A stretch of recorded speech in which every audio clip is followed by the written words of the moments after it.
prayer for us. Thank you.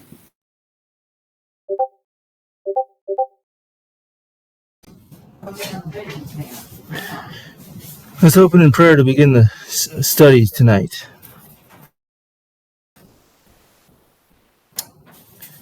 How's my sound?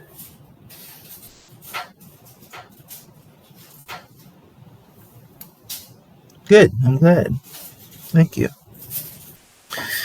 Dear Heavenly Father, thank you for the opportunity we have to gather around through the magic of the internet and computer and what have you, as we gather around and study your word tonight. Thank you for everybody that's come and help us to really focus on you tonight and to be able to really focus our thoughts and our minds and our actions on really reading and studying your word, and also that we could put into practice what you would share with us and want us to know tonight. Thank you for Romans and his willingness to lead. And may our sharing and our actions and our words and be pleasing in your sight. Amen.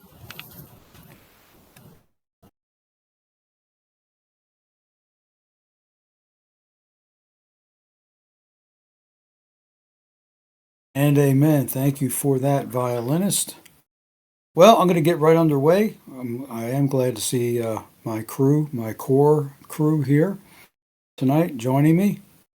Looks like we always just get back down to those 3 attendees, doesn't it? But that's good. That's very good. As I've always said, this is a discussion and not a lecture. Please feel free to participate in terms of contributing ideas, thoughts, reactions, comments, insights, and scriptures that are relevant to what I'm saying. Questions are also welcome, but if you could hold those to the end, make a mental or physical note about that, because I am a sucker for rabbit trails. And violinist says that he adores my Bible studies, and just so I know that, I do know that, and I appreciate your appreciation, violinist, more than you know. So let's get started, shall we? There is much to get to.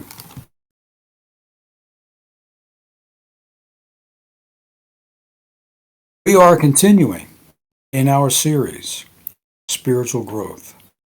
We have seen over the previous weeks various components that contribute to our spiritual growth. God calls on us to add some components to our lives, and as we have seen, there are things that we need to put away in order to grow. Our first component and evidence of spiritual growth tonight is resisting temptation. That's a typo that I will fix even as I am speaking, so that when I upload it to the forum, it will be fixed. Okay, it is now fixed. Resisting temptation. There is a promise that God gives us. He says in 1 Corinthians 10:13, there hath no temptation taken you rather, but such as is common to man. When we get those temptations, when Satan dangles those juicy worms on a hook in front of us, he does that to everyone. But the problem is he knows our weaknesses. He knows those things that tempt us, and those worms are specifically tailor-made for us.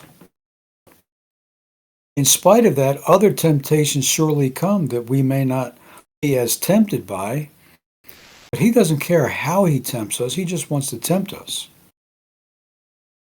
So, there's no temptation taken you, but such as is common to man.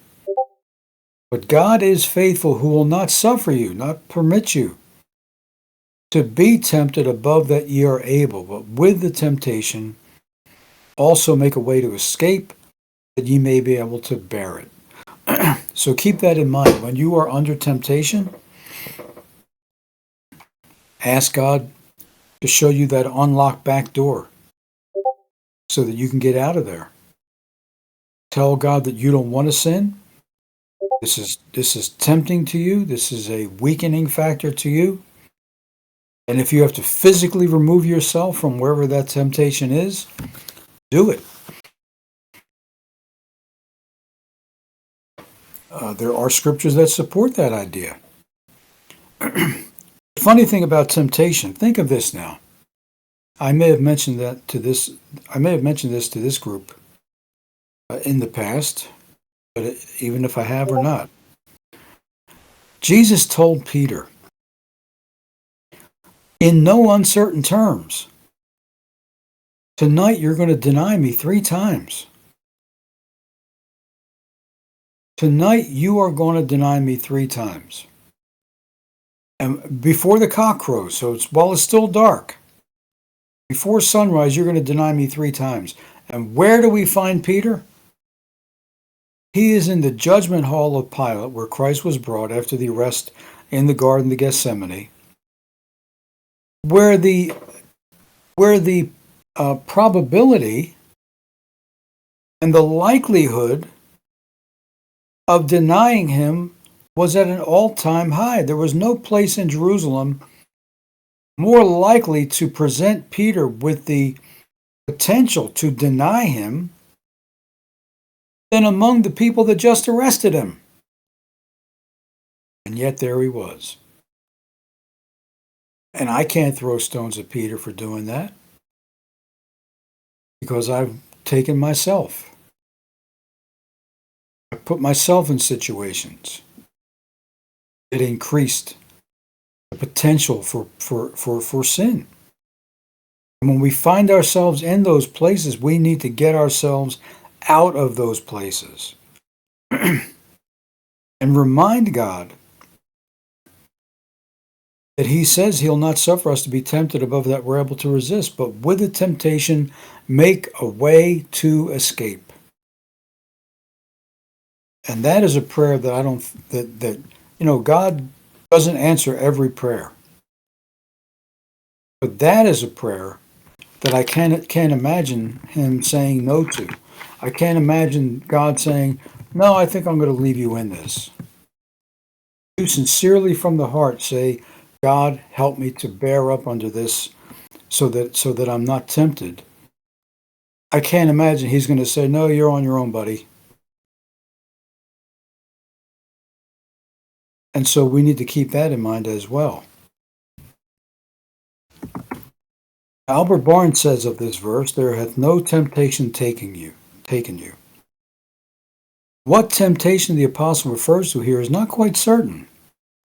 It is probable, however, that he refers to such as would, in their circumstances, have a tendency to induce them to forsake their allegiance to the Lord and to lead them into idolatry and sin.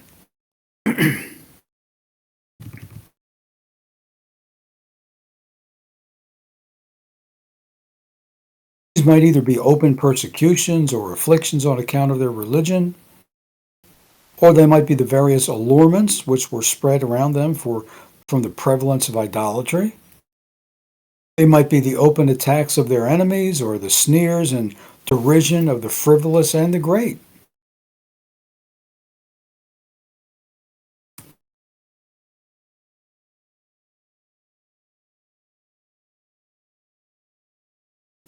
The design of the apostle evidently is to show them that if they were faithful, they had nothing to fear from any such form of temptation, but that God was able to bring them all, through them all.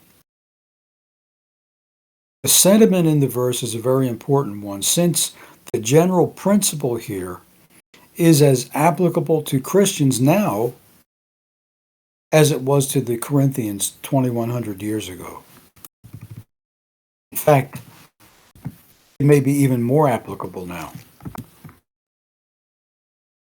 Taken you. No temptation has taken you, seized upon you, or assailed you, as when an enemy grasps us and attempts to hold us fast. But such as is common to man, such as is human, or margin moderate. The sense is evidence. It means such as human nature is liable to. Greetings, Papa One. Good to see you tonight. Thank you for coming. It means such as human nature is liable to and has been often subjected to, such as the human powers under the divine aid may be able to resist and repel.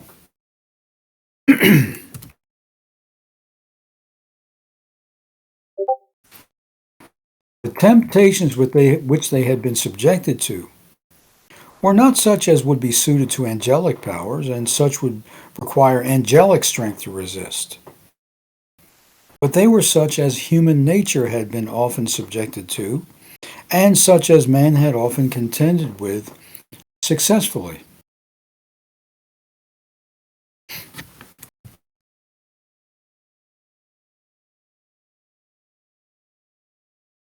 There is, therefore, here a recognition of the doctrine that man has natural ability to resist all the temptations to which he is subject, and that consequently, if he yields, he's answerable for it. The design of the apostle is to comfort the Corinthians and to keep their minds from despondency.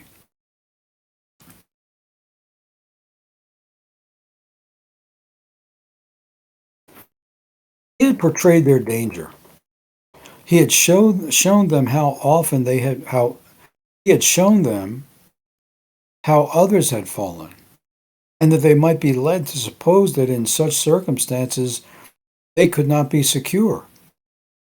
He therefore tells them that they might still be safe, for their temptations were such as human nature had often been subjected to, and God was able to keep them from falling.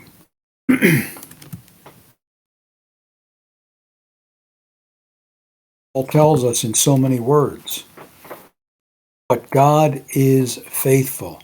That was the only source of security. And this was enough. If they looked only to themselves, they would fall.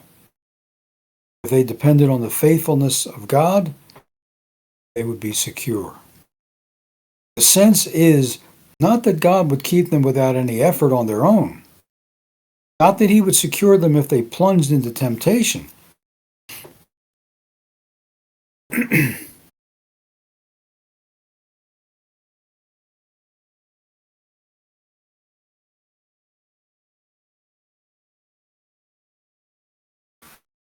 But that if they used the proper means, if they resisted temptation and sought his aid and depended on his promises, then he would be faithful. There is effort on our part in this. We're not on some horseless carriage ride that goes by itself. There is effort on our part to participate in not sinning, in resisting temptation. This is everywhere implied in the scriptures, and to depend on the faithfulness of God, otherwise than in the proper use of means and in avoiding the places of temptation, is to tempt him and provoke him to wrath. Now, there are apparently notes on Matthew 4 on this, where Jesus is tempted in the wilderness.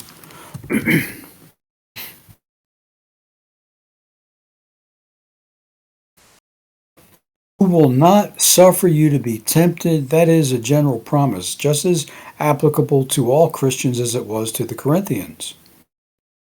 It implies, number one, that all the circumstances, causes, and agents that lead to temptation are under the control of God. Every man that tempts another, every fallen spirit that is engaged in this,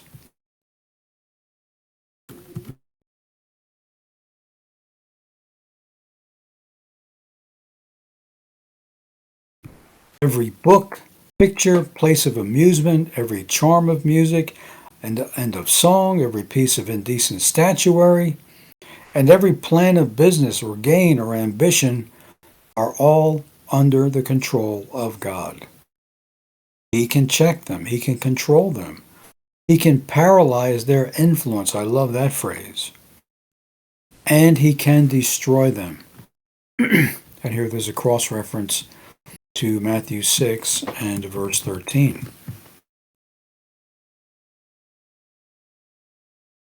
Number two, when people are tempted, it's because God suffers or permits it. He himself does not tempt human beings.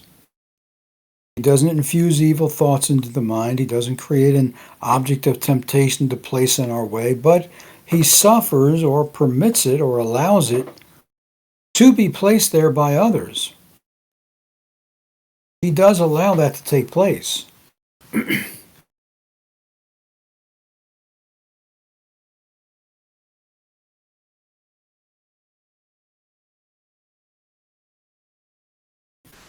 When we are tempted, therefore, we are to remember that it's because he allows it or permits it, not because he does it. His agency is that of sufferance, not of creation. We are to remember, too, that there is some good reason why it is thus permitted, and that it may be turned in some way to his glory and to our advancement in virtue. Think of this. The only commandment that existed for human beings on earth, when Adam and Eve were in the Garden of Eden, was don't eat any fruit from that tree. And where was the tree planted? In the midst of, or in the middle of the garden. Right in the middle of the garden. And sometimes I wonder if the paths, the garden paths, were maybe set up like the spokes of a wheel. So that every time Adam and Eve wanted to go from one part of the garden to the other, they had to pass under the tree of the knowledge of good and evil. It was right in the middle of the garden, right in the midst of it. But it was placed there so that Adam and Eve could show God, we know your laws. We know that you don't want us to eat from that tree. And yes, we may have to walk under it. There are certainly situations that we find ourselves in that are not of our choosing, or that we have to be involved in, or that we have to be subjected to. But it's still our choice to sin or not. So he says here, we are to remember too that there is some good reason why it is thus permitted.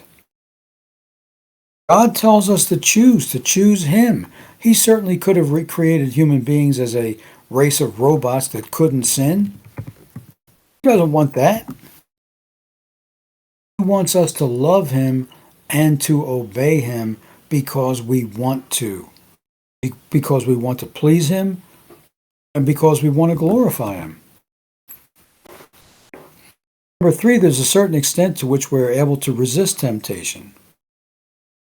There's a limit to our power. There's a point beyond which we are not able to resist it. We do not have the strength of angels. Number four, that limit will, in all cases, be beyond the point to which we are tempted. If not, there will be no sin in falling, any more than there is sin in the oak when it's prostrated before the tempest.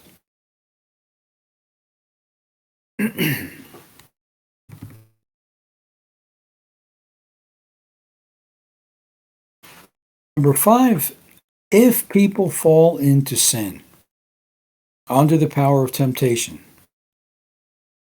they only are to blame.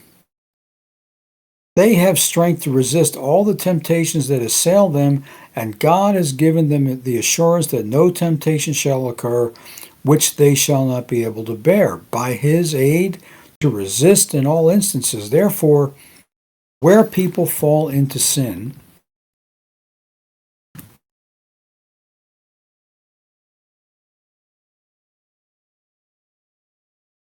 In all yielding to passion, to allurement, and to vice, man is to blame and must be responsible to God. And this is especially true of Christians who, whatever may be said of others, cannot plead that there was not power sufficient to meet the temptation or to turn aside its power.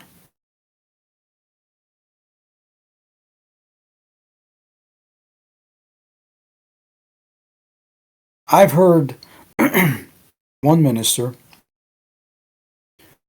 talk about sin in these words, that as Christians we don't sin willfully. As if to say, I don't care what God says about this, I'm going to do this. We don't sin willfully. That would be catastrophic to have that mindset. But we sin willingly. We are participants in that sin because when we sin, we choose at that point to sin. And here again, I say that when we are tempted, when we find ourselves in a position to commit sin, we should ask God to show us His hand and give us that strength to be able to resist that sin. Resistance is our part of the equation. Holy Spirit's empowerment to resist it is God's part. But we have to be willing participants in the resistance as well as in the sin. But will with the temptation, He will at the time that He allows the trial or temptation to befall us, make a way of escape or deliverance. He will save us from being entirely overcome by it.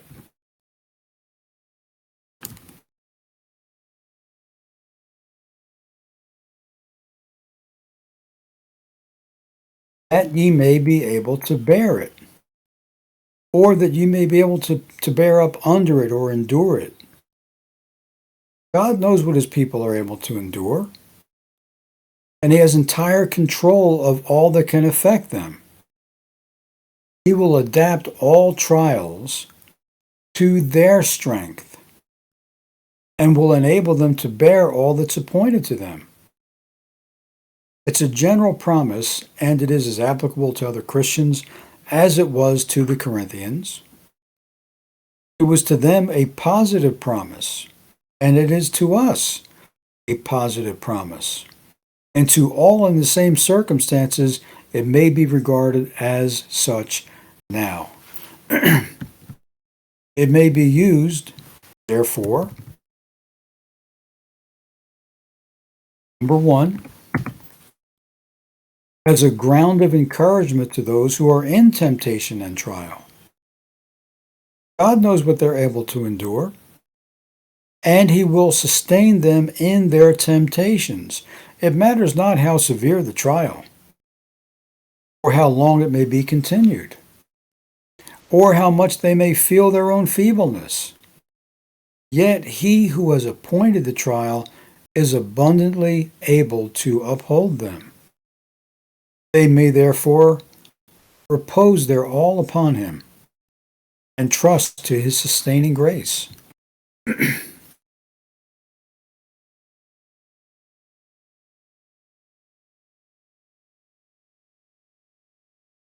Number two, it may be used as an argument that none of us who are true Christians and those who who are thus tried shall ever fall away and be lost.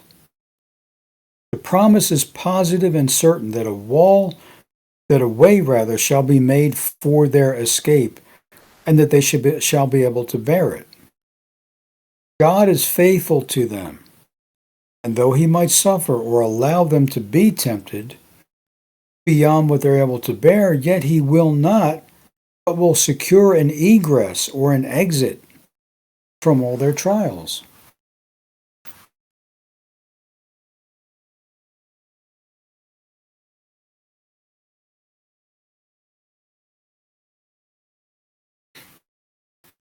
With this promise in view, How can it be believed that any true Christians who are tempted will be suffered to fall away and perish? If they do, it must be from one of the following causes. Either because God is not faithful, or because he will permit them to be tempted above that which they're able to bear, or because he'll not make a way for their escape. Since no Christian can believe either of these, it follows that they who are converted shall be kept unto salvation, unquote, from Albert Barnes.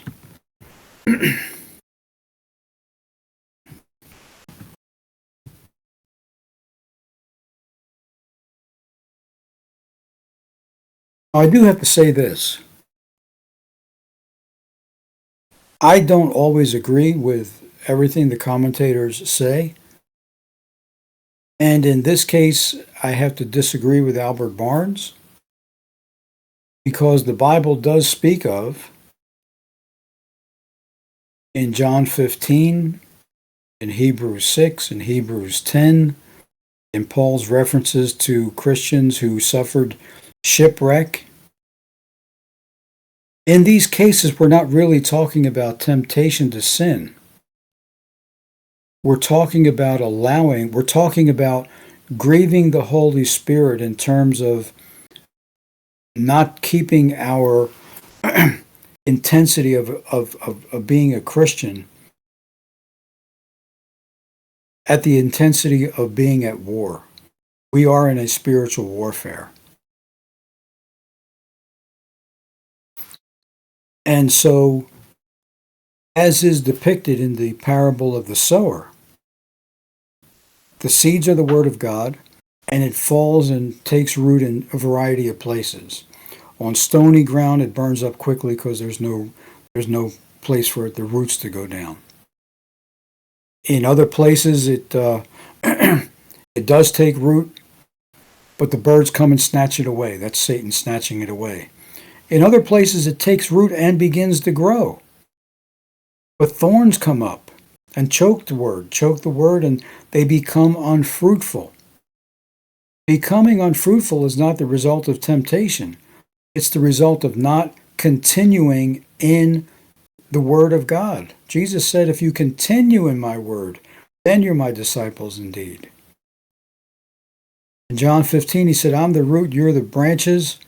I'm the vine, you're the branches. If you abide in me and bear fruit, then you'll be my followers. But if there's no fruit being born, that's not the result of being tempted to not bear fruit. That's the result of not applying yourself to the lead of the Holy Spirit and the empowerment of the Holy Spirit.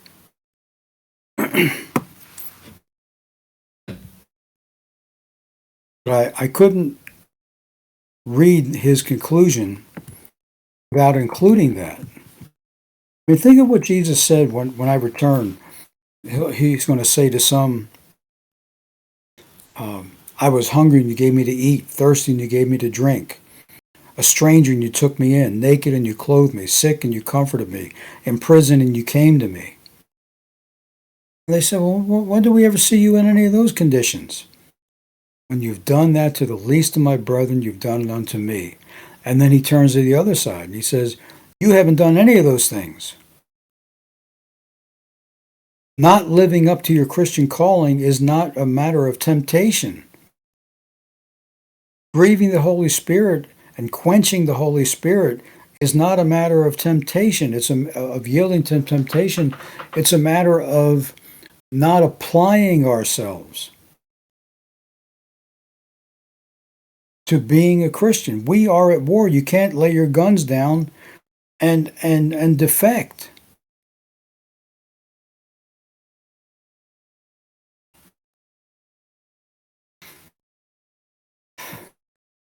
Well, I can't take too much time up on that. Maybe that's a good subject for a Bible study in the future. We live indeed in a tempting world where we are compassed about with snares. This is still Albert Barnes. I thought that quotation was the end of his comment, but it was the end of that section. Every place, condition, relation, employment, and enjoyment abounds with them. Abounds with what? Snares and temptations. Yet what comfort may we fetch from such a passage? For number one, no temptation, says the apostle, hath yet taken you, but such as is common to man. What is human? That is, such as you may expect from men of such principles as heathens and such power.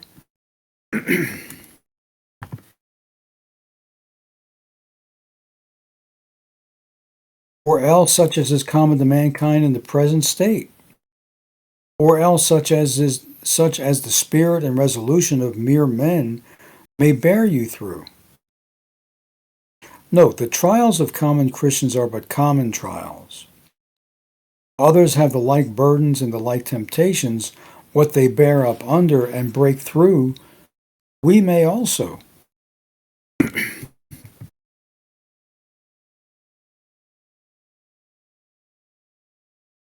Number two, God is faithful. Though Satan be a deceiver, God is true.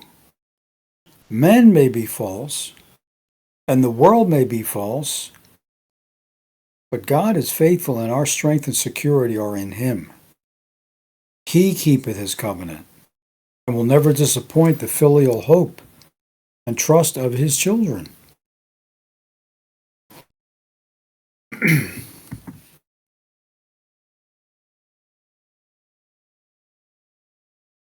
He is wise as well as faithful, point number three, and will proportion our burden to our strength. He'll not suffer us to be tempted above what we are able. He knows what we can bear and what we can bear up against, and he will, in his wise providence, either proportion our temptations to our strength or make us able to grapple with them.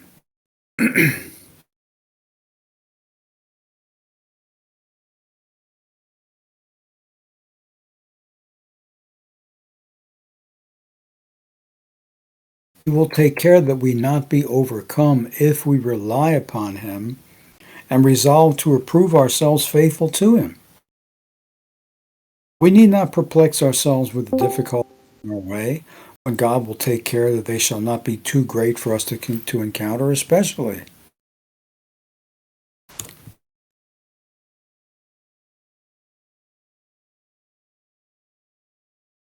And he concludes with point number four, when he will make them to issue well.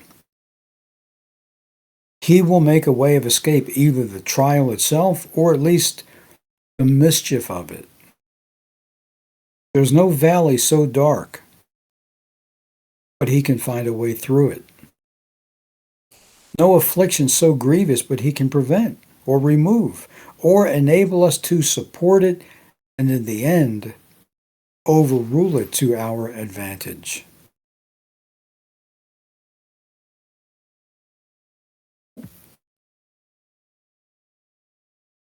Unquote from Albert Barnes. Now, regarding our response to temptation being a window into our spiritual growth, Jesus' half-brother James mentions three aspects of that response: submission to God, resisting the devil, and drawing near to God. He writes, submit yourselves, therefore, to God. Resist the devil, and he will flee from you. Draw nigh to God, and he will draw nigh to you. Cleanse your hands, ye sinners, and purify your hearts, ye double-minded. There are things that we have to do in resisting sin. Submission to God, resisting the devil, and drawing closer to God. Like I said earlier, greetings, shalom, I just saw you come in. There are things that are ours to do in our resistance to sin. Now, of these verses, the preacher's homiletical writes of this with a good overview, adding the concept of self-humbling to submission to God. And they write, quote, self-humbling is a secret of right living. Self-assurance nourishes all sorts of evil in us. It gives its chance to every kind of temptation that assails us. Take off our allegiance from God, fix it, fix it on self, and in St. James's language, we'll become spiritual adulterers and adulteresses. The prophet Hosea uses similar figures. In C chapter, and apparently I didn't cut and paste exactly where that is, and I apologize for that omission.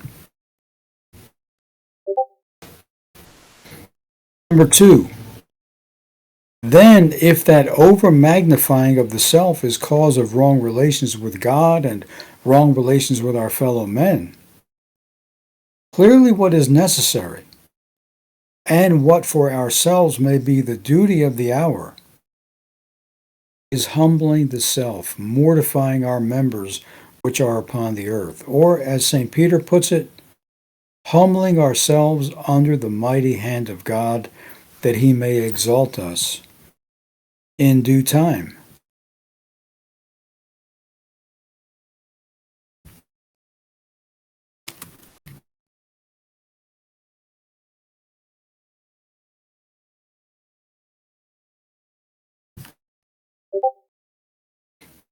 Number 1, humbling self may be our present duty. In a general sense, it's the Christian's duty at all times, but it also becomes a special duty at particular times and seasons, such as number 1, accession to power to our bodily passions. Number 2, opportunity of self-aggrandizement.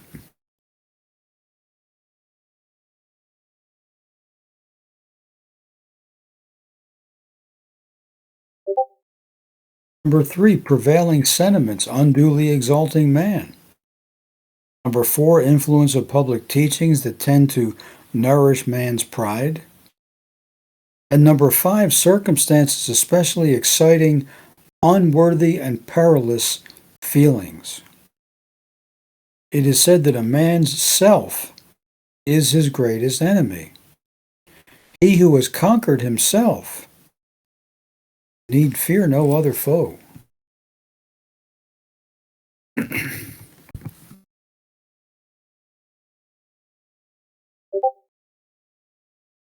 But this humbling the self is precisely the duty which men shrink from recognizing, and which, when they recognize, they fail to fulfill. Even those who call themselves Christians are often singularly weak in this respect. Getting the self to take and keep its right place has never come to them as a first demand made by him whom they call Lord and Master.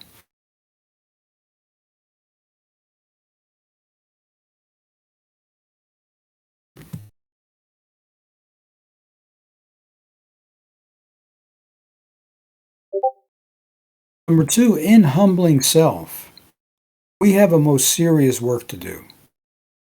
St. James gives us some ideas of the things which it may involve, and so impresses its seriousness.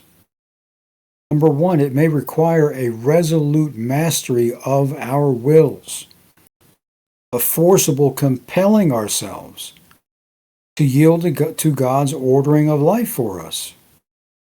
That seems to suggest by the expression, be subject, therefore, unto God.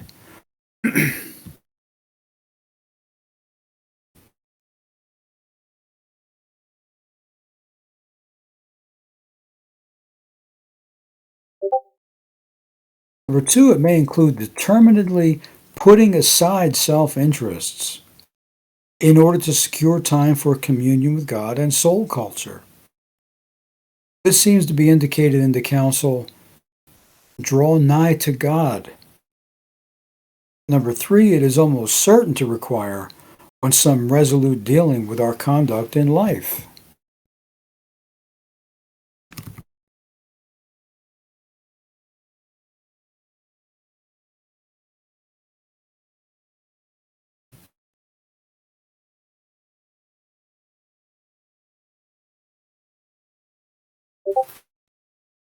There may be self-seeking things in the actual doing, which must at once be given up or changed in their characters.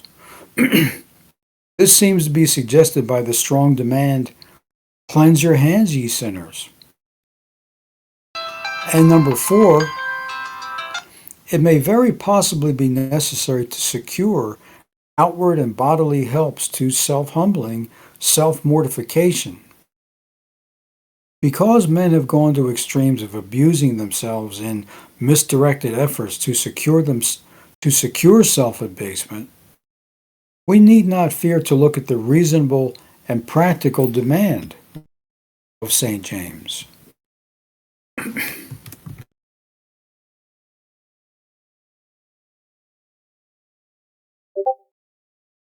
Though the body and well-ordered discipline of the body we can get at and wisely influence, the self of passion and lust and temper and habit, if we are to purify our hearts from their self-trustings, it may greatly help us to be afflicted and mourn and weep, and to let our laughter be turned to mourning and our joy to heaviness.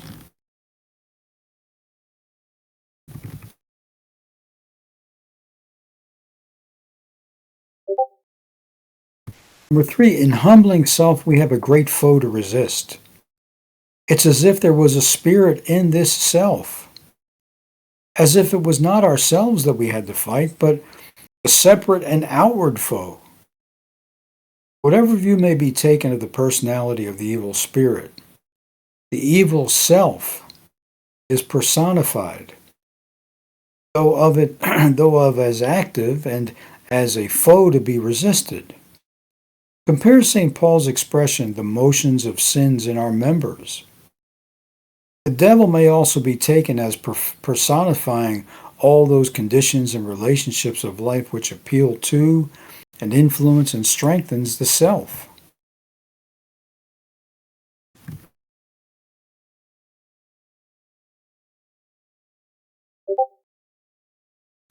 Then St. James's advice, resist the devil, will be seen to mean this. Do not mistake by assuming that the struggle with self is to be carried on only in the range of feeling and thought, the sphere of our inner life.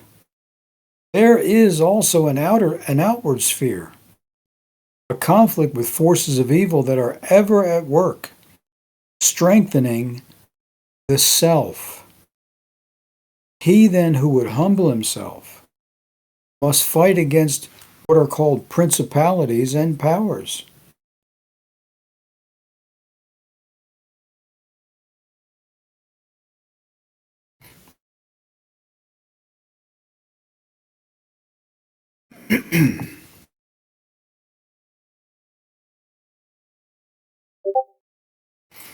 Number four, in humbling self, we have a great helper with a capital H to rely on.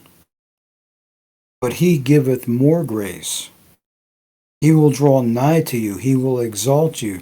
The idea is this. You are trying to exalt yourselves in self-confidence. Better to humble yourselves and let God exalt you, make you stand in the strength of His grace. He can, He does, and He will. What you win in God's exalting you is altogether better than anything you can win by exalting the self.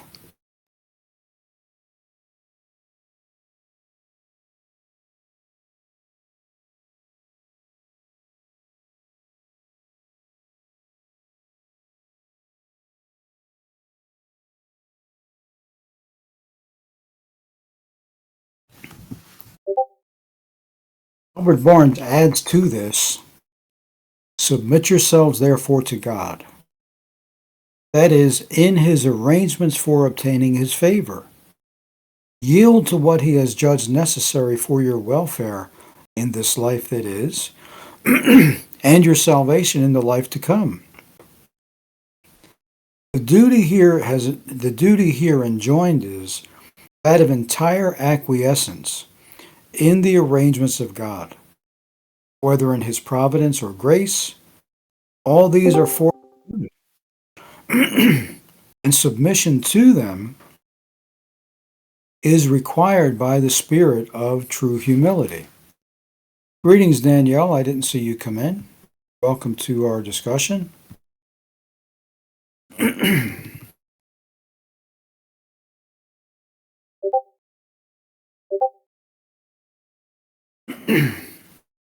The object of the command here and in the succeeding injunctions to particular duties is to show them how they might obtain the grace which God is willing to bestow, and how they might overcome the evils against which the apostle had been endeavoring to guard them.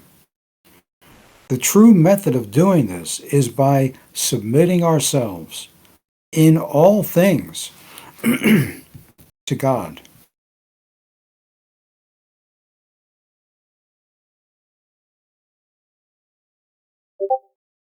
Resist the devil and he will flee from you. While you yield to God in all things, you are to yield to the devil in none. You are to resist and oppose him in whatever way he may approach you, whether by allurements, by flattering promises, by the fascinations of the world, by temptations, or by threats.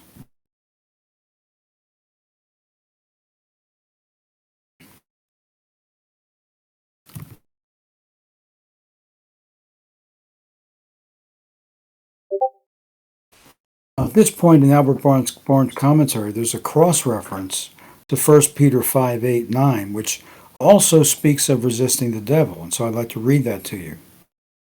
Be sober, be vigilant, because your adversary, the devil, as a roaring lion, walketh about seeking whom he may devour.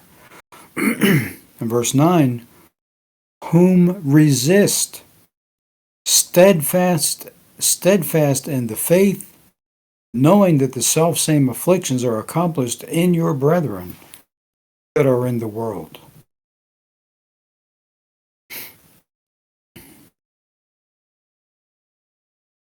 So I thought that was important to quote that cross-reference. Let's return now to Albert Barnes' original comments. Satan makes his way and secures his triumph rather by art, cunning, deception, and threatenings than by true courage. And when opposed manfully, he flies.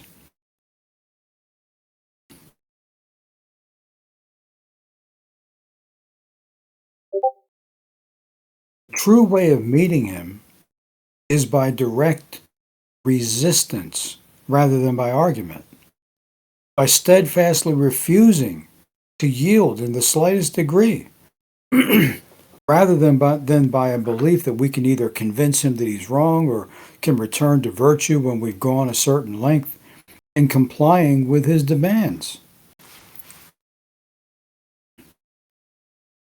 Now keep in mind that resistance is not direct resistance, I should say, is not direct confrontation. I do not advise direct confrontation with Satan. But what Albert Barnes and I am saying is direct resistance. Sometimes even by physically, verbally saying the words, I'm not doing that. I'm not going there. I'm not going to speak those words. And simply resisting as opposed to inviting a confrontation, which is not wise on any level. Say the words, I'm a servant of God, I don't do that. And that's as strong and direct a resistance as you need to speak. No one is safe who yields in the least to the suggestions of the tempter. There is no one who is not safe if he does not yield.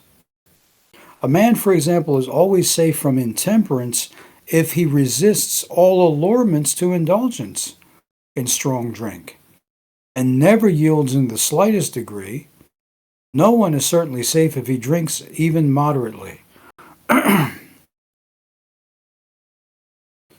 Here again, well, I'm not going there.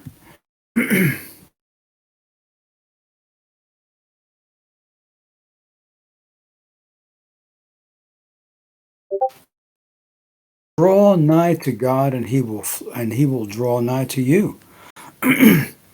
And then there's an invitation to compare that to 2 Chronicles 15:2. This declaration contains a great and important principle in religion. If we wish the favor of God, we must come to him, nor can we hope for his mercy unless we approach him and ask him for it.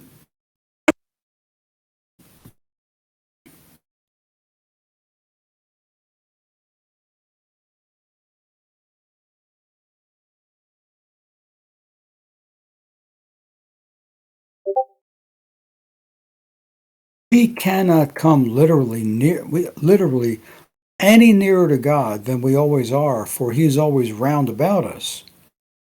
But we may come nearer in a spiritual sense. We may address him directly in prayer. We may approach him by meditation on his character. We may draw near to him in the ordinance of religion.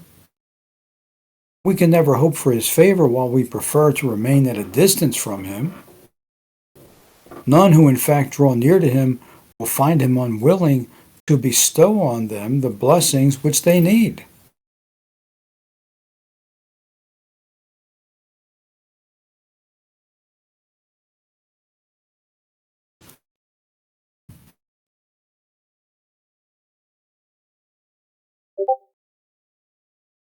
Cleanse your hands, ye sinners. There may possibly be an allusion here to Isaiah 1:15 and 16. Your hands are full of blood, wash you and make you clean, and put away the evil of your doings from before mine eyes.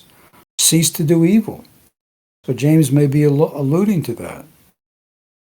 The heart is the seat of motives and intentions, by which we devise anything.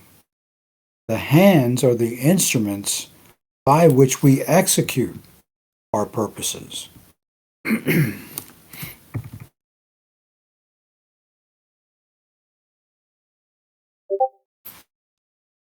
hands here are represented as defiled by blood or by acts of iniquity.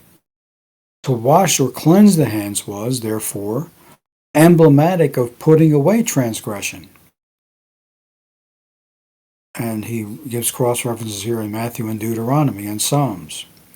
The heathen and the Jews were accustomed to wash their hands before they engaged in public worship. The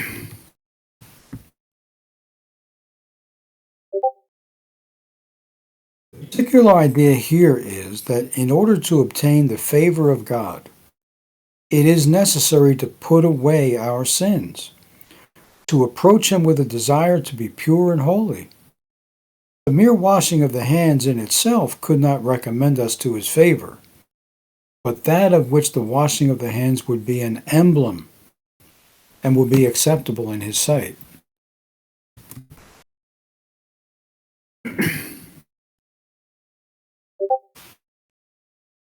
It may be inferred from what is said here that no one can hope for the favor of God who does not abandon his transgressions. Turn your backs on them. The design of the apostle is evidently to state one of the conditions on which we can make an acceptable approach to God. It is indispensable that we come with a purpose and desire to wash ourselves from all iniquity, to put away from us all of our transgressions.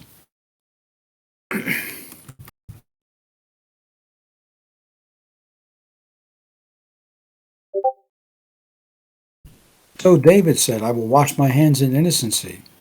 So will I compass thine altar, O Lord. And then to obtain the favor of God, it is necessary to put away our sins. A somewhat unguarded phraseology.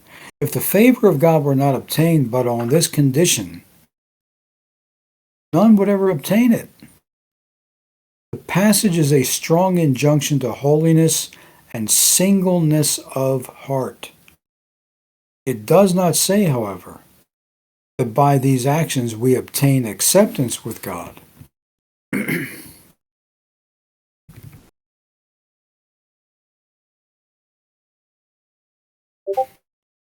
Of his favor, holiness is the fruit, the effect, and not the cause. The sinner must not think of getting quit of his sins to prepare him for going to God by Jesus. But he must first go to Jesus to prepare for laying aside his sins.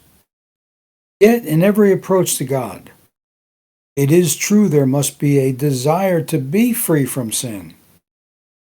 And this doubtless is the view of the commentary. Indeed, it is so expressed, though some words are objectionable.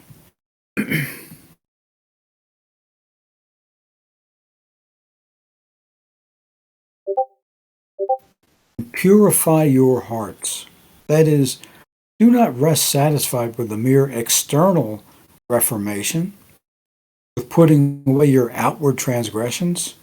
There must be a deeper work than that, a work which shall itself reach to the heart and which shall purify the affections. This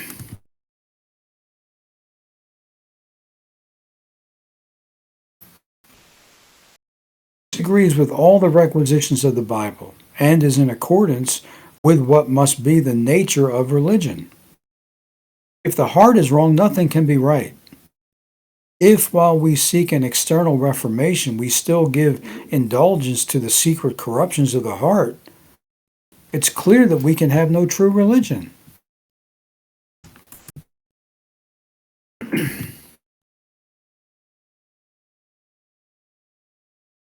Be double-minded.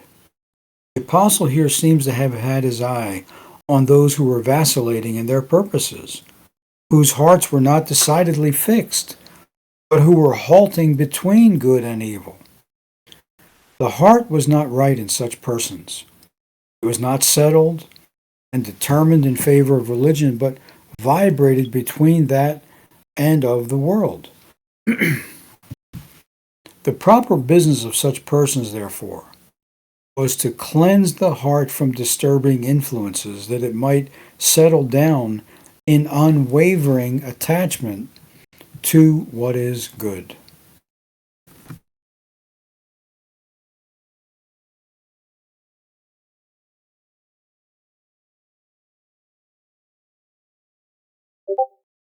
Finally, I'll allow Matthew Henry to conclude our discussion tonight with his comments on James' words in James 4:7-8. We are taught to submit ourselves entirely to God.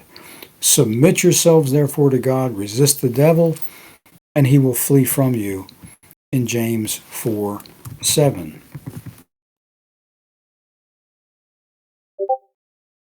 Christians should forsake the friendship of the world and watch against that envy and pride which they see prevailing in natural men, and should by grace learn to glory in their submission to God, or rather submissions plural to God. Submit yourself to him as subjects of their prince in duty, and as one friend to another in love and interest.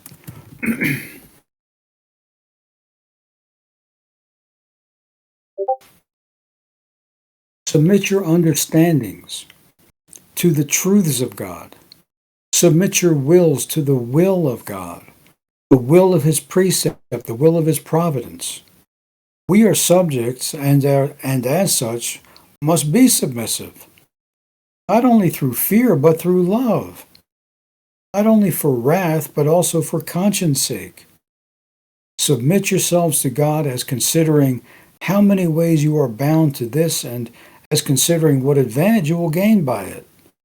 For God will not hurt you by his dominion over you, but will do you good.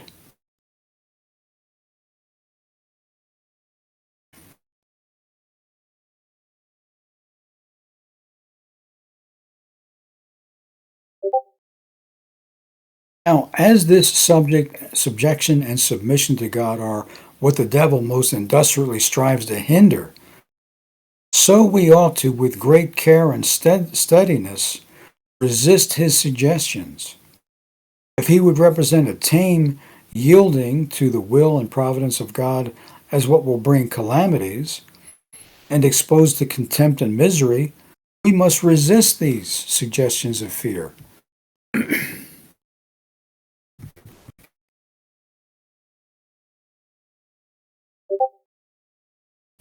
He would represent submission to God as a hindrance to our outward ease or worldly preferments. We must resist these suggestions of pride and sloth. If he would tempt us to lay any of our miseries and crosses and afflictions to the charge of providence, to blame them on God, so that we might avoid them by following his directions instead of God's, we must resist these provocations to anger, not fretting ourselves in any wise to do evil.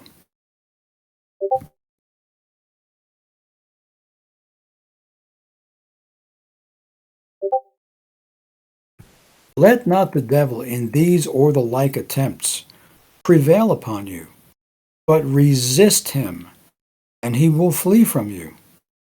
If we basely yield to temptations, the devil will continually follow us. But if we put on the whole armor of God and stand it out against him, he'll be gone from us. Resolution shuts and bolts the door against temptation.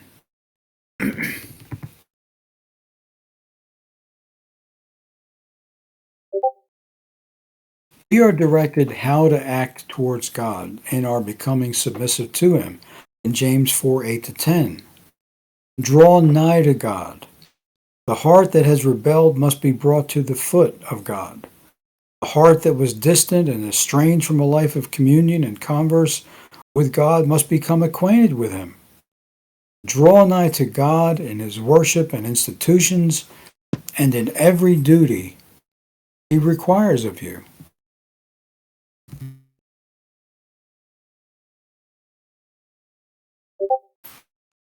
Number 2, cleanse your hands. He who comes unto God must have clean hands. Paul therefore directs to lift up holy hands, without wrath and doubting in 1 Timothy 2:8. Hands free from blood and bribes, and everything that is unjust or cruel, and free from every defilement of sin. He's not subject to God who is a servant of sin. The hands must be cleansed by faith, repentance, and reformation, or it will be in vain for us to draw nigh to God in prayer or in any of the exercises of devotion.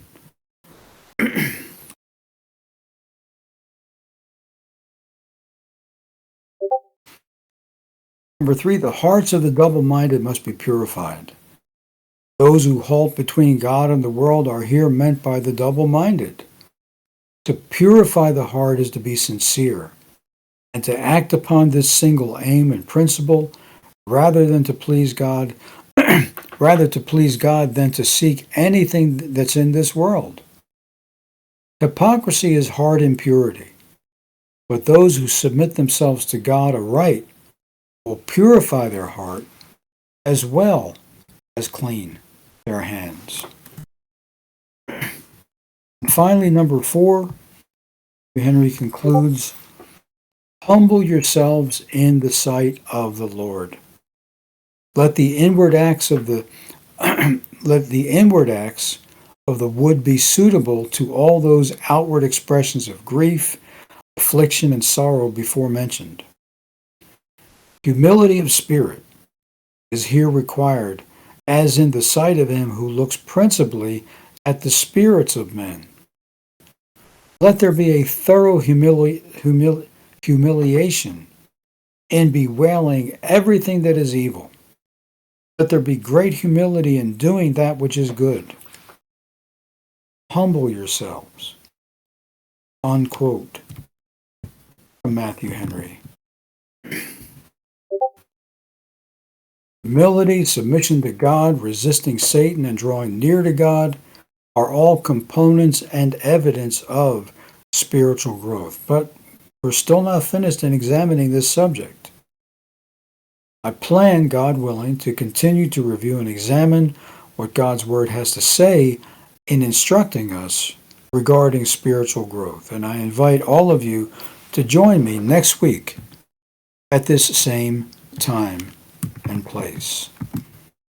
For those of you who were pretty convinced I was just about to say it, and you would be correct, this concludes this evening's discussion, Spiritual Growth, Part 22. But ladies and gentlemen, while the discussion is complete, the session is not complete, and I would be more than happy to introduce our brother violinist to finish the session with a piece or two on the violin. Violinist, the floor is yours.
Okay, how's my sound? Okay, now they can hear me. Okay, it's low, low. Yeah, it's not broken. It's low. How's that?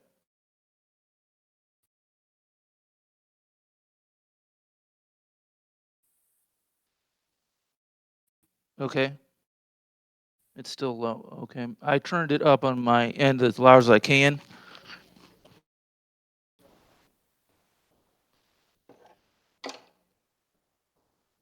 Let's see this.